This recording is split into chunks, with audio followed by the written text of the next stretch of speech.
이 시간 오늘 우리에게 허락하신 하나님의 말씀 함께 읽도록 하겠습니다. 신약 성경 사도행전 26장 26절에서 29절까지입니다.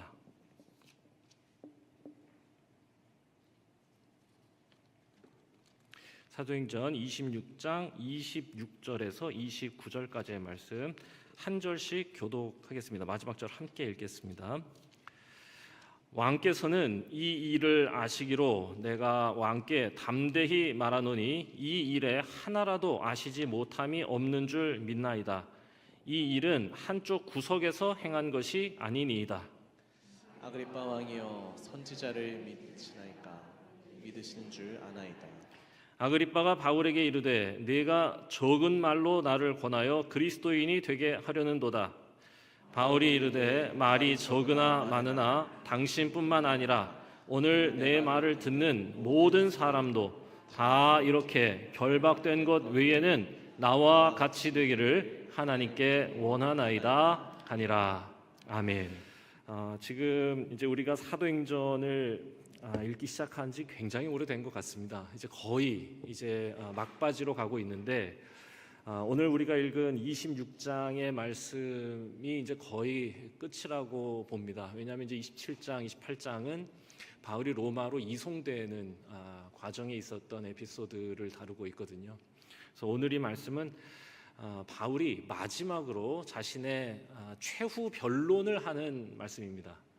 너무 유명한 말씀이죠. 네가 적은 말로 나를 그리스도인이 되게 하려느냐 이렇게 베스토가 물으니까 제가 결박된 것 외에는 당신뿐만 아니라 여기에서 제 이야기를 듣고 있는 모든 사람이 다 저와 같이 되기를 바랍니다. 아이고, 기가 막힌 이야기를 하는 것이죠. 정말 이 이야기의 무게가 정말 어마어마하다 이렇게 느끼는데요. 이 이야기를 하게 되는 배경을 오늘 잠깐 함께 나누고 생각하고 싶습니다. 먼저 제가 런던을 여행할 때의 에피소드 하나를 소개하려고 합니다. 런던을 젊은 사람들이 여행을 하면 제가 젊은 사람으로 한정을 지어서 죄송합니다. 누구나 런던을 여행한다면 반드시 런던에서 해야 하는 것이 있습니다. 뭐냐 하면 뮤지컬 관람을 해야 합니다. 런던에 가면 세계 유명 뮤지컬의 오리지널 에디션을 들을 수 있거든요. 그래서 전 세계에 노래 좀 한다 하는 사람들은 전부 다 오디션을 통해서 어디로 가느냐? 브로드웨이로 가는 줄 아시죠? 아니에요. 먼저 런던으로 갑니다. 그래서 런던에서 성공한 걸, 브로드웨이는 굉장히 상업적이기 때문에 성공한 것만 브로드웨이에서 사와요. 그래서 거기 갔다가 브로드웨이로 이제 이렇게 옮겨가는 것인데, 아프리카 사람들도 전부 다 뭐 노래 좀 한다 그러면 전부 막 3,000대1, 4,000대1 해가지고 그 런던의 뮤지컬에 가려고요. 뭐 레미제라블이라든지 뭐 팬텀 오브 디 오페라라든지 뭐 이런 것들이 거기서 합니다.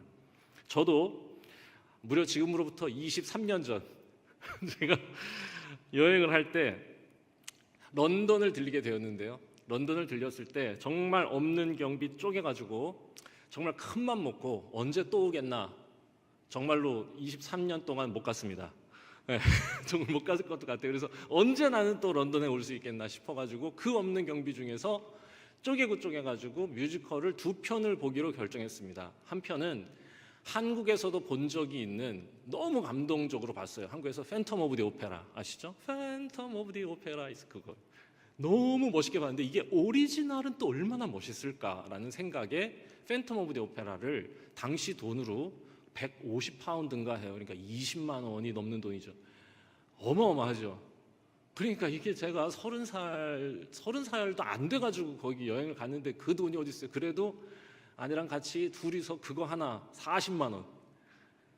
야, 정말 살 떨리는데 하나를 더 보겠다. 그래가지고 막 찾았어요. 솔직히 저의 원픽은 뭐였냐? 레미제라블이었습니다. 레미제라블 너무 멋있잖아요. 그 레미제라블 뮤지컬 아시죠? 너무 멋있어요. 그거를 끊으려고 했는데 제가 보려는 그날은 전부 매진인 거예요. 그래서 생각도 없었던, 후보에도 없었던 라이언 킹이라는 이상한 뮤지컬을 구매했습니다. 이게 무슨 애들 보는 것 같고 무슨 뭐 심바 뭐 이런 거 아니에요, 그게. 그거를 했는데 그것도 11,000원이에요. 그것도 150파운드예요. 20만 원. 그래서 아유 안 되겠다, 그냥 저거라도 그냥 보자. 이렇게 해서 첫날은 팬텀 오브 디 오페라, 둘째 날은 라이언 킹을 봤는데요. 팬텀 오브 디 너무 좋았습니다. 그 크리스틴의 이 주제곡 너무 멋있잖아요. 너무너무 멋있어. 미국 뭐 다 멋있어요. 그런데 문제는 뭐냐? 라이언 킹. 저는 그 라이언 킹을 본 이후 저의 모든 여행 일정이 바뀌었습니다. 기대도 안 했는데요. 뭔가 그 뮤지컬을 보고 난 다음에 사명감 같은 게 생겼어요. 뭐냐? 모든 사람이 라이언 킹을 보게 해야 한다. 제가 민박집에 머물고 있었는데, 제가 여행을 29에 했는데 당시에 이제 뭐 배낭여행 하는 사람들 그런 민박이죠. 그러니까 29살이라도 여행하는 모든 사람들보다 제가 나이가 많은 거예요. 그러니까 큰 형이죠, 제가. 그러니까 여행지에 딱 오는 그 젊은 애들 오면 앉혀놓고 앉아라. 그런 다음에 제가 일장 연설을 하는 겁니다. 왜 라이언 킹을 봐야 하는지 막 과자도 사주면서 엄청 설득했어요. 근데 아무리 얘기를 해도 라이언 킹에 관심을 보이지 않는 사람들에게 간증하기 시작했습니다. 뭐라고 간증했냐? 나도 너와 같았다. 너는 과거의 나다. 그런 나에게 라이언 킹이 찾아왔다. 이러면서 이제 막 간증을 막 하는 것이죠. 그 음악의 탁월함, 분장, 기발해요, 진짜. 여러분, 사자를 어떻게 표현하는지 아세요? 사자 탈을 쓸 걸로 생각하시죠? 모여라 꿈동산 이런 거, 큰 사자 탈. 그러면은 귀엽잖아요, 사자가. 그런데요, 어떻게 했냐? 사자 머리를 장치를 해가지고 여기에다가 만들어요. 그래서 사람이 이렇게 띄우리죠. 이렇게 하면 머리가 앞으로 확 이렇게 나와서 진짜 사자 같아요. 가젤 이런 거는 막 팔로 막 이렇게 이걸 설명할 수가 없어요. 너무 놀라웠어요. 그냥 그 무대의 이 정말 이 창의성, 모든 게 좋았습니다. 음악도 너무 어마어마하고요. 와, 너무너무 놀라가지고. 그래서 그들에게 제가 단호하게 말했습니다. 다른 뮤지컬은 없다. 어떤 사람들이 너희를 교란하여 다른 뮤지컬을 보게 한다면 저주를 받을지어다. 그랬더니 내 말을 듣고 있던 한 사람이 저에게 이렇게 말하는 겁니다. 네가 적은 말로 나를 권하여 라이언 킹을 보게 하려 하느냐? 그래서 제가 대답했습니다. 당신뿐 아니라 오늘 내 말을 듣는 모든 사람도 다 나와 같기를 원하노라. 여러분, 제가 왜 그랬을까요? 너무 좋은 것을 보았기 때문입니다. 여러분, 너무 좋은 것을 보면 꼭 알려주고 싶어요. 이걸 못 보는 경험을 아무도 하지 않았으면 좋겠다. 나는 우연히 그것을 보게 되었는데 이들은 이걸 모르고 저걸 못 보는 일이 없으면 좋겠다 하는 것이죠. 바울이 예루살렘에 그토록 오려고 했던 이유가 이런 겁니다. 왜 바울은 예루살렘에 그토록 왜 오려고 했을까? 실은 이 사도행전은요, 바울의 선교 여행이 쭉 이어지다가 거의 뒤에 3분의 1을 어디에 할애하느냐? 바울이 예루살렘에 가려고 하는 이야기에 다 할애하는 거예요. 그리고 바울이 예루살렘에 오려 했던 이유를 자세하게 설명하기 위해서 바울이 신문받는 모든 과정과 바울의 마지막 변론까지도 자세하게 기록하고 있는 겁니다. 이걸 꼭 전하고 싶어요. 이 책을 읽는 사람들에게. 왜 온 거냐? 너무 좋은 걸 보았기 때문입니다. 진리를 발견했기 때문이야. 그러니까 이걸 이야기하지 않을 수가 없죠. 그래서 재판받는 내내 바울은, 지금 벌써 우리가 몇 달 동안 바울의 재판을 다루고 있어요. 내내 우리가 들었던 말씀이 뭡니까? 유대인들은 나를 배신자라고 죽이려 하지만 아닙니다. 저는 진리를 발견했을 뿐입니다. 그들은 나를 배신했다 하지만 아닙니다. 나는 그저 발견한 것입니다.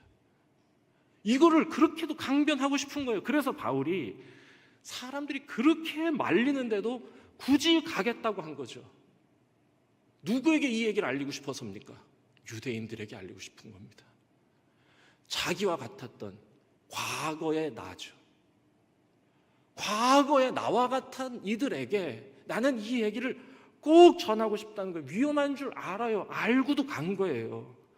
과거의 나처럼 몰라서 헤매는 이들, 몰라서 분노하고 몰라서 증오하고 몰라서 혐오하는 이들, 예수를 아니라고 그걸 전했던 겁니다. 게다가요, 이 바울이 그냥 가서 자기가 아무리 호소력 있게 말한다고 한들 배신자로 낙이 찍힌 자기의 말은 도무지 안 먹힐 거를 알죠. 똑똑하신 분이니까. 그래서 빈손으로 예루살렘에 가지 않았어요. 이걸 여러분들 꼭 기억하셔야 됩니다. 빈손으로 예루살렘에 간 게 아니라 이방에 세워진 교회에서 그들이 헌금을 한 돈, 정확하게 말하면 예루살렘의 고아와 과부들, 그 가난한 자들을 구제하기 위한 구제 헌금을 모아서 그걸 들고 예루살렘 교회로 찾아가는 겁니다. 이유가 뭐였겠어요? 이 교회, 이방에 세워진 교회의 그들의 마음이 얼마나 진심인지, 그들의 진정성을 보여주고 싶은 겁니다. 당신들은 저 이방 사람들이라고 무시하고 오해하고 그렇지만 여러분, 놀랍게도 그 사람들은 여러분들에게 이렇게 고마워하고 있습니다. 여러분들이 하나님의 선택받은 백성이 되어 예수 그리스도가 이 땅에 오실 수 있도록 이 이야기를, 이 역사를 이어오신 그것에 감사하는 마음으로 이 성도들이 이 당신들, 유대인들의 가난한 자들을 위해서 헌금을 드리는 겁니다 라고 얘기하는 겁니다. 이게 정말 너무 마음이 뜨겁죠. 그리고 그것까지 들고 말리는 사람들 막 거부하면서 괜찮다고, 울지 말라고. 그래서 아마 바울도 엄청 울었겠죠. 울면서 온 거예요. 그렇게 드디어 예루살렘에 도착한 여러분, 바울이 제일 먼저 한 일이 뭐냐? 그 예루살렘 교회의 지도자인 야고보 담임 목사님을 찾아가는 겁니다. 헌금 들고 예루살렘 교회 야고보 담임 목사님 앞에 가서 헌금입니다. 그리고 내려놨어. 그리고 바로 한 일이 뭐냐? 자신이 배신자, 율법을 무시하는 자라는 당시에 파다하게 퍼져 있는 루머를 불식시키는 일입니다. 그래서 야고보 목사님하고 의논하면서 이런 제안을 들어요. 뭐냐? 사람들이 당신을 율법을 폐하는 자로 자꾸 해서 당신을 죽이려고 그러는 것 같다. 그러니까 마침 지금 나실인 서약을 위해 결례를 준비하고 있는, 정결 예식을 갖고 머리를 자르고 하나님 앞에 구별된 시간을 가지려고 하는 유대인들 4명이 있는데 당신도 같이 해라. 그래서 바울이요, 그 말을 듣고 알겠습니다. 저도 나실인의 서약을 하고 정결한 시간을 갖겠습니다 하고 머리 다 밀어요. 머리 싹 다 밀고 목욕하고, 그리고 깨끗한 상태여야 거룩한 성전에 들어갈 수 있어. 그래서 성전에 들어가서 제사를 드리고 거기에서 구별된 시간을 가지고 있었던 겁니다. 그런데 이게 웬일이야? 어떻게 돼요? 그 뒤에 저 소아시아부터 쫓아온 강경파 유대인들, 테러리스트들이지, 바울을 죽이려고 준비하고 있었던 그 사람들이 거기서부터 쫓아와가지고는 성전에서 머리 깎고 나실인으로서 거룩한 시간을 보내고 있는 바울을 성전 밖으로 질질 끌고 나와서 죽도록 팹니다. 그러면서 사람들에게 뭐라고 막 소리 지르면서 패냐? 이놈이 하나님의 거룩한 성전을 더럽혔다고 소리치는 겁니다. 어떻게 더럽혔냐? 성전에는 더러운 건 못 들어가요. 다 정결 예식을 하고 들어가는 겁니다. 그런데 제일 더러운 게 뭔지 아세요? 유대인들 입장에서 제일 더러운 거, 이방인입니다. 그런데 바울이 이방인을 데리고 감히 우리의 거룩한 성전에 끌고 들어가서 우리의 성전을 부정하게 오염시켰다. 뭐 이런 놈이 다 있어 이러면서 막 팬 거예요. 그때 이 소란을 듣고는 경찰들이 막 몰려와가지고, 경찰대장, 천부장이라고 소개하고 있어요. 경찰대장이 와가지고는 이 상황을 막 정리합니다. 네, 막 정리해가지고는 바울이 막 있으니까 저 누가 그러니까 잡았죠. 바울을 먼저 딱 잡고 이제 상황을 딱 정리를 했는데 성경이 이렇게 표현해요. 이 천부장, 경찰대장은 이 바울이 이 지명수배범인 줄 알았다라고 기록하고 있습니다. 그러니까 잘못 알고 잡은 거야. 그리고 아까 말씀드릴게. 이방인 데리고 성전에 들어갔습니까? 안 들어갔습니까? 안 들어갔어요. 이방인 데리고 들어간 적이 없어요. 누구랑 들어갔어요? 결례를 행한 유대인 4명과 같이 들어간 겁니다. 그러니까 이게 잘못된 거지요. 거짓 기소지요. 잘못된 거예요. 이거는 잘못된 거야. 완전 잘못된 거야. 가짜 뉴스야. 그런데 그때 네가 저 유명한 지명수배범 저 애굽으로 가가지고 뭐 했다고 그놈 아니냐? 아니야. 확인해 봤더니 이거 어떡하지? 풀어줄 수도 없고 이걸 잡고 있을 수도 없고. 이때부터 바울이요 여기저기 끌려다니면서 신문을 당하는 이야기가 22장부터 쭉 나오는 거야. 자, 여기서부터 중요해집니다. 여러분 얼마나 억울했을까요? 정말. 여러분 솔직히 바울은요 지금 마땅한 죄인의 모습은 1도 찾을 수 없어요. 잘못은커녕 칭찬받아 마땅한 일을 한 사람입니다. 사랑하는 사람들의 만류를 뿌리치고 울면서 이방인들의 헌금을 싸질머치고 예루살렘 교회를 찾아온 이 사람에게 이건 도대체 해서는 안 될 일을 유대인들이 하고 있는 겁니다. 너무 억울할 것 같아요. 입장 바꿔 생각하면. 벌써 생각만 해도 저는 여기 가슴이 턱턱 막혀요. 저는 막 소리 지르고 그냥 막 울고 불고 했을 것 같은데 바울은 그래도 담대합니다. 솔직히 천부장도 난감했어요.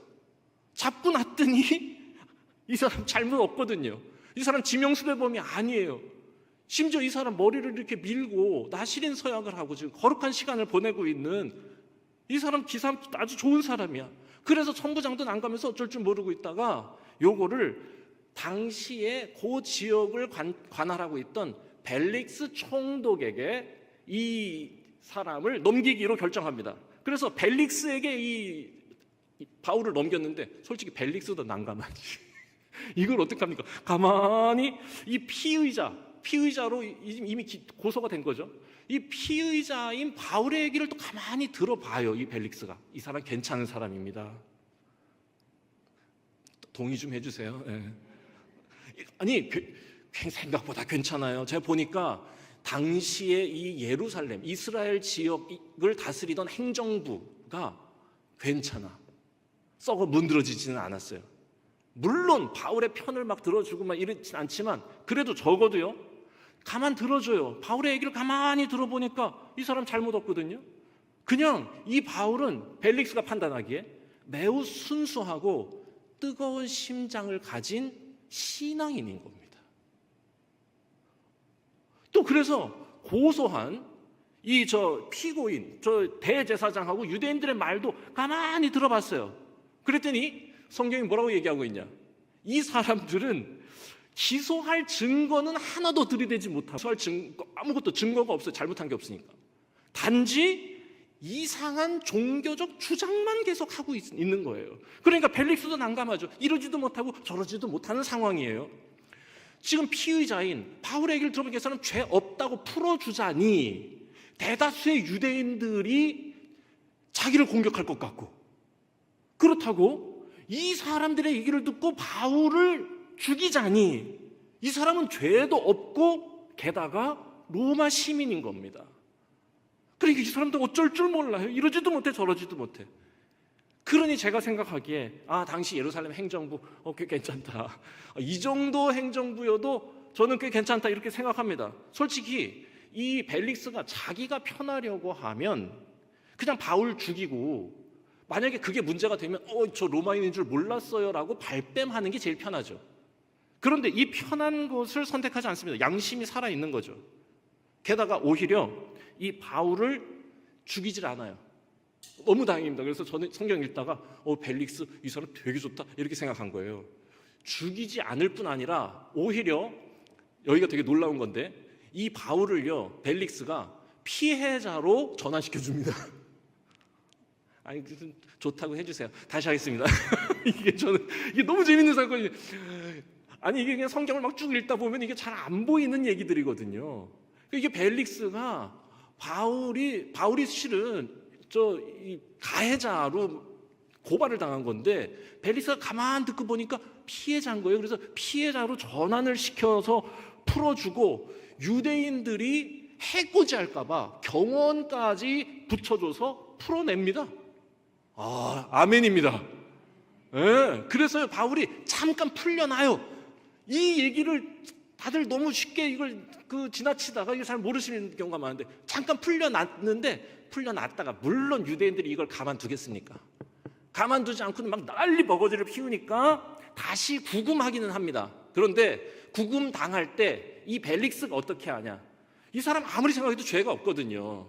그러니까 자유를 보장하되 그냥 죄수 취급한 게 아니라 유대인들에게서 그냥 구금은 하고 있지만 그냥 2년 동안 유대인들에게서 보호 조치를 취한 정도가 되는 겁니다. 그래서 거기서 자유롭게 지내면서 벨릭스한테 뭐 성경 얘기도 하고 예수님 얘기도 하고 막 이러는 얘기가 쭉 이어진 거예요. 2년간 그래도 갇혀서 정말로 자기의 마음을 보여주지 못했던 바울의 마음도 참 안타까웠겠죠. 그런데 여러분 반대로 2년간 죽이려고 했던 바울이 저렇게 안전하게 로마 행정부의 보호를 받고 있는 걸 보는 유대인들의 마음은 어땠을까요? 아주 그냥 속이 뒤집어지죠. 부글부글 끓죠. 어떻게든 죽여야 되니까 쟤를. 그 얘기가 오늘 말씀의 배경입니다.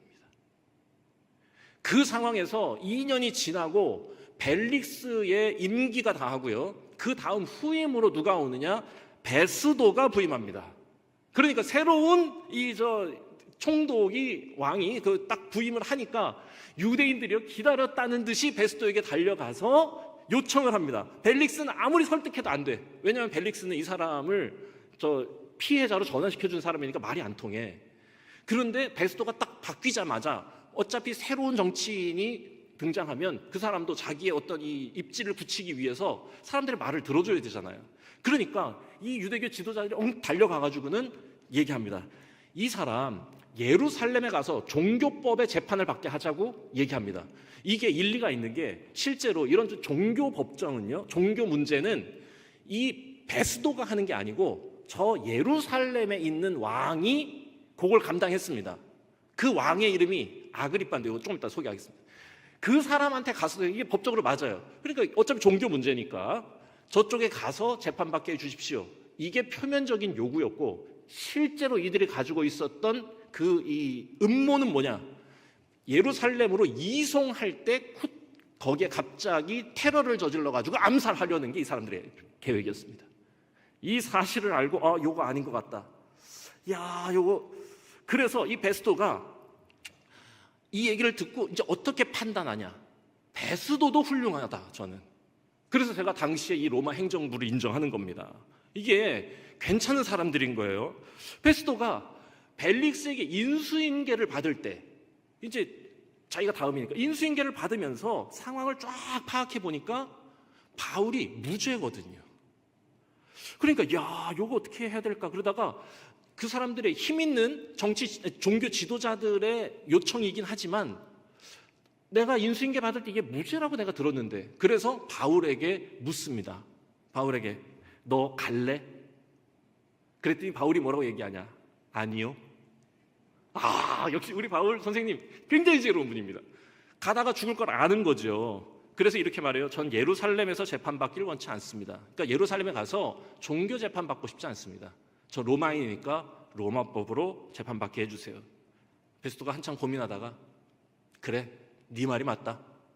그래, 그냥 여기 있어. 나 언젠가 저기 갈 일 있거든. 그때 같이 가자.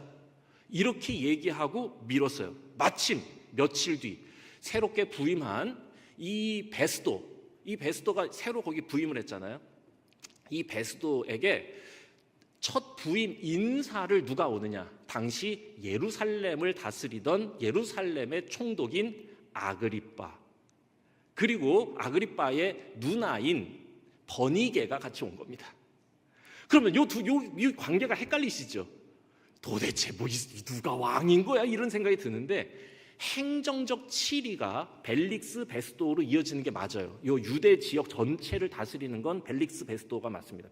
다음에 베스도가 지금 이 전체 총독인 거 맞는데, 그럼 이 아그리빠를 왕으로 얘기하는 건 로마의 왕이 아니에요. 로마 왕 아니고 예루살렘 지역을 다스리는 그냥 지역의 어떤 둘 관계가 누가 위라고 행정적으로는 베스도가 위랍니다. 그런데 또 종교적인 문제, 유대인의 어떤 성전에 관한 문제, 성전 어떤 문제, 이런 것들은 이 아그리빠가 위래요.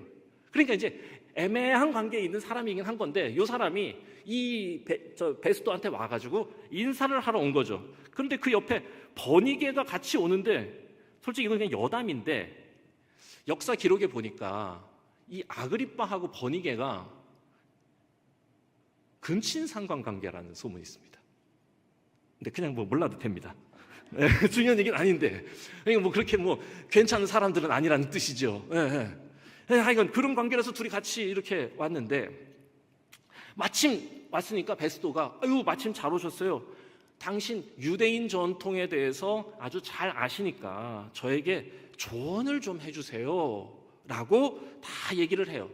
제가 보니까 이 바울 잘못이 없고 유대인들이 고소하는 이유를 보니까 그냥 되게 가슴 뜨거운 종교인인 것만 같아요. 이 얘기를 듣다가 그 아그리빠가 자기 전문 분야니까 그래요? 그러면은 뭐 온 김에 내일 청문회를 한번 열어보시죠. 그래서 청문회 열어가지고 사람들 앞에서 저 사람 말할 기회도 주고 저 사람 공격할 것도 한번 다 들어봐서 우리가 청문회 보고서를 잘 준비해가지고 로마의 그 황제에게 갈 때 그거 붙여서 보내면 그것도 또 우리 인정받는 길이니까 이거 한번 해보시죠. 이렇게 해서 이루어진 게 26장의 최후 변론입니다. 그 날이 왔고 그 이튿날이 됐고 베스도 그리고 아그리빠가 자리하고 유대교 그 피고인들 그리고 피의자인 이 바울 그리고 그 유대 관심 있는 사람들이 거기에 쫙 모여 있는 상황입니다. 거기에서 아그리빠가 기회를 줍니다. 말해 보시지요. 자, 혹시 우리 하문혜 권사님 반주 좀 부탁드리겠습니다. 그 바울의 최후 변론을 성경의 언어도 너무 아름답지만 여러분들 귀에 쏙쏙 들어가시라고 제가 다시 적어왔습니다. 반주와 함께 제가 읽어보도록 하겠습니다. 너무 감동적인 마지막 최후 변론이니까요. 한번 들어주세요. 저에게 말할 수 있는 기회를 주셔서 감사합니다. 저는 저를 고소하는 이들처럼 하나님을 향한 뜨거운 사랑으로 살아온 바리새인입니다. 여전히 저는 하나님을 사랑하고 여전히 율법을 향한 뜨거운 열정이 있습니다. 저 사람들은 저를 배신자라고 주장하지만 저는 실은 배신한 것이 아니라 그들이 아직 발견하지 못한 진리를 발견한 것뿐입니다. 이것이 저분들이 저를 조작 기소했던 이유입니다. 아그리빠 왕이요, 당신은 유대인의 풍속을, 종교를 누구보다 잘 아시지 않습니까? 저들이 저를 죽이려는 이유는 제가 부활의 소망을 전하기 때문입니다. 당신은 우리 이스라엘이 얼마나 오랫동안 그 소망을 붙들고 살아왔는지 아시지 않습니까? 하나님께서 우리에게 그리스도를 보내주시고 그가 죽음을 이기시고 부활하셔서 우리의 구원자가 되신다는, 우리가 그토록 오랫동안 기다리던 그 부활의 소망, 구원의 소망을 전하는 게 어떻게 사형의 이유가 되겠습니까? 이게 얼마나 아이러니한 일입니까? 저도 처음에는 저들처럼 그리스도를 인정하지 않고 오히려 예수를 대적하여 그의 사형에 찬성하고 강제로 그를 모독하게 만들고 격분해서 담메색까지 그를 따르는 사람들을 죽이기 위해 원정 갔던 사람입니다. 하지만 그때는 그게 하나님을 대적하는 것인 줄 제가 몰랐습니다. 저를 죽이려던 저 열심이 과거에 저를 꼭 닮았습니다. 그래서 제가 꼭 전하고 싶은 게 있습니다. 여러분, 그 어리석은 열심으로부터 탈출하십시오. 제가 큰 빛을 보고 말에서 떨어졌을 때 그 길 위에서 하나님이 저에게 이렇게 말씀하셨습니다. 사울아, 사울아, 네가 어찌하여 나를 박해하느냐? 가시채를 뒷발질하기를 멈춰라. 그거 다 소용없는 일이다. 그 열심은 마치 장님이 장님을 인도하는 것 같아서 그 장님의 열심이 낭떠러지로 인도한다면 그 열심보다 불행한 건 없지 않겠습니까? 하나님은 그렇게 저를 부르셔서 새로운 삶으로 보내신 겁니다. 가시채를 뒷발질하던 저를 부르셔서 하나님은 저를 종과 증인으로 삼아주신 겁니다. 이방인의 종교로부터, 이방의 무신론으로부터, 이방의 철학으로부터 저를 나오게 하셔서 다시 그들을 위해, 또한 그들을 향해 저를 보내주신 겁니다. 그들이 어리석은 그 열심을 멈추고 하나님께 참으로 돌아오기를 바라신 것입니다. 왕이시여, 저는 그저 그 부르심에 순종했을 뿐입니다. 하나님이 제게 보여주신 것을 무시하지 않고 이스라엘과 이방인들에게 가서 어서 돌아오라고 전했을 뿐입니다. 제가 이렇게 전하는 건 제가 지어낸 말이 아닙니다. 세례 요한이 외쳤던 것처럼 회개하고 회개에 합당한 열매를 맺으라고 전했을 뿐이고, 모세와 선지자들을 통해 말씀하셨던 것처럼 그것이 이루어졌다고 전했을 뿐입니다. 감동적이시죠?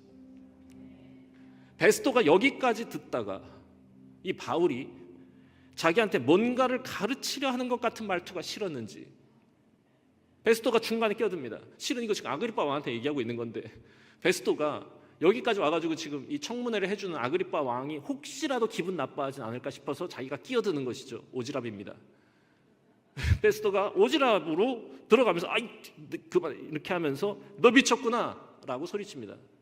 야, 네가 미쳤구나. 공부만 하다가 머리가 어떻게 된 거 아니야?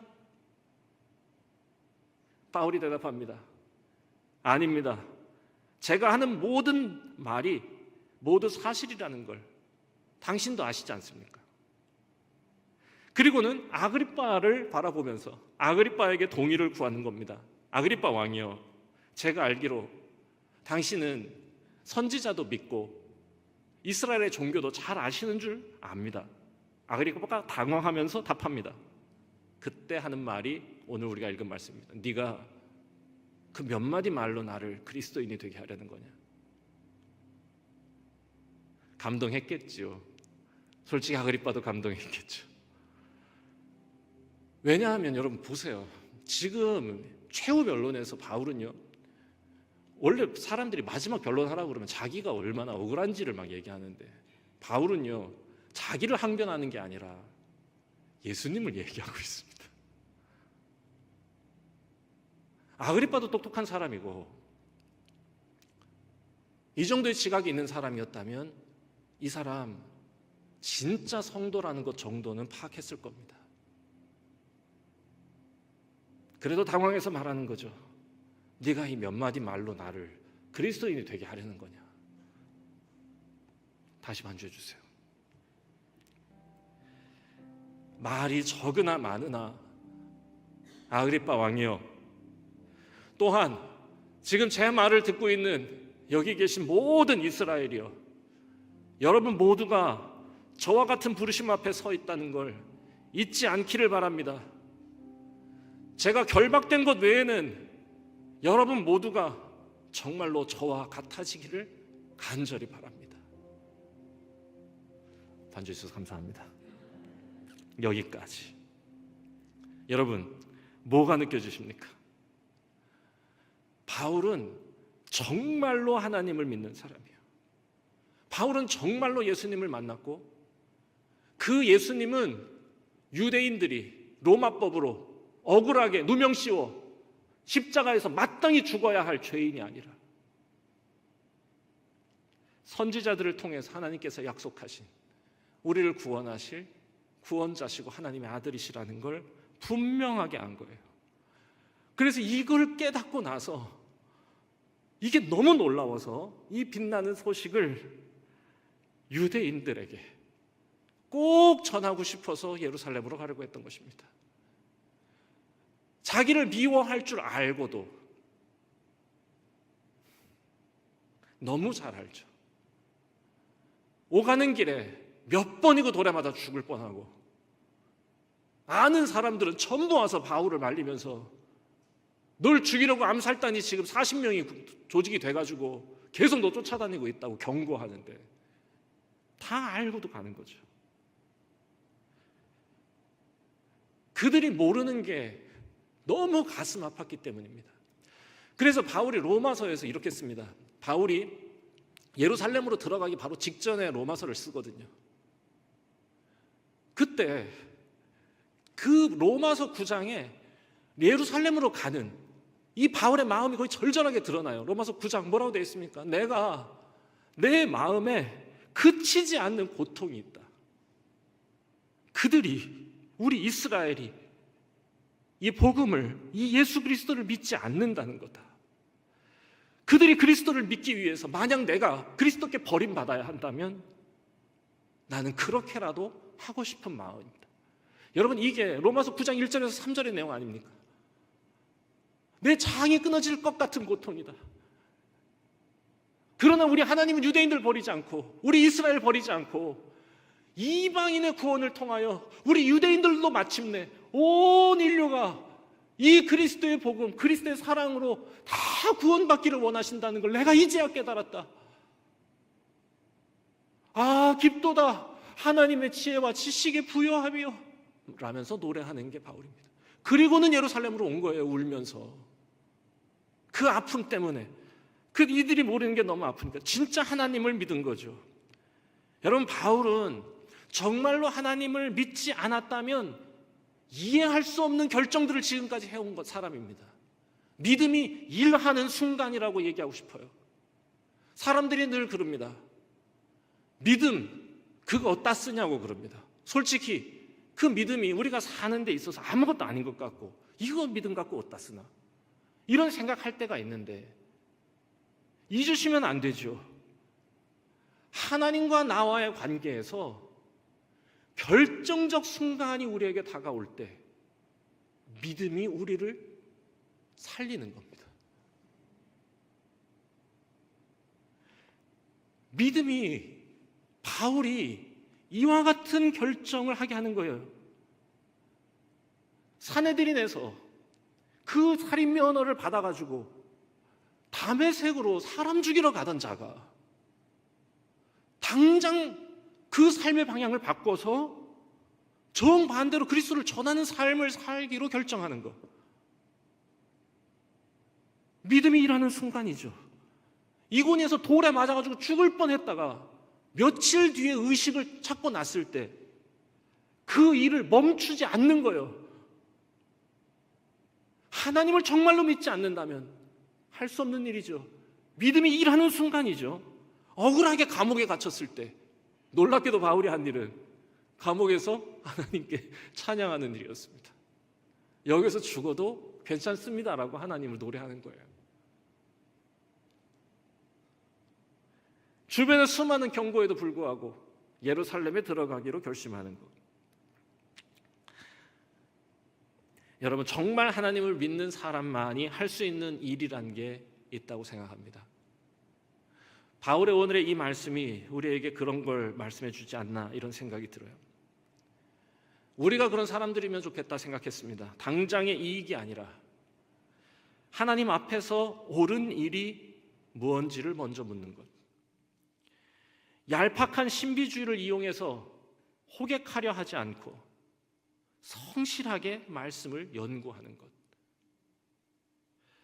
나에게 유익한 일 대신에 하나님께 칭찬받을 일을 우선적으로 하는 것.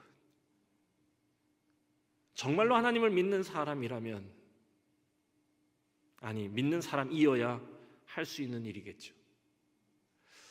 오늘 우리가 수요 예배 나오셔서 함께 말씀, 이 바울의 마지막 최후 변론을 함께 나눴는데, 바울이 가졌던 이 질문들, 하나님을 참으로 믿었기에 갖고 있었던 그 믿음, 삶의 자세, 무엇이 정말 옳은 일인가? 그리고 이게 하나님께서 기뻐하실 일인가? 그리고 나의 이 선택은 하나님께 드려질 만한 것인가? 이런 질문을 살아가고 싶다는 마음을 품게 만드는 오늘 말씀이었습니다. 바울의 이야기를 읽고 있으면 늘 이런 마음이 듭니다. 바울이 이 땅에서 허락된 시간을 마무리하고 하나님 앞에 서게 됐을 때 굉장히 많이 울었을 것 같습니다. 아마 주님을 바라보고 수많은 감정이 교차했을 것 같습니다. 자신을 웃으면서 반겨주시는 예수님의 미소 앞에서 그 수많은 순간들이 스쳐갔을 거고, 잘했다고 칭찬해 주시는 것 같은 예수님의 미소 앞에서 감사의 눈물을, 기쁨의 눈물을 아마 흘리지 않았을까. 우리 인생이 주님 앞에 그렇게 서게 되기를 간절히 소망합니다.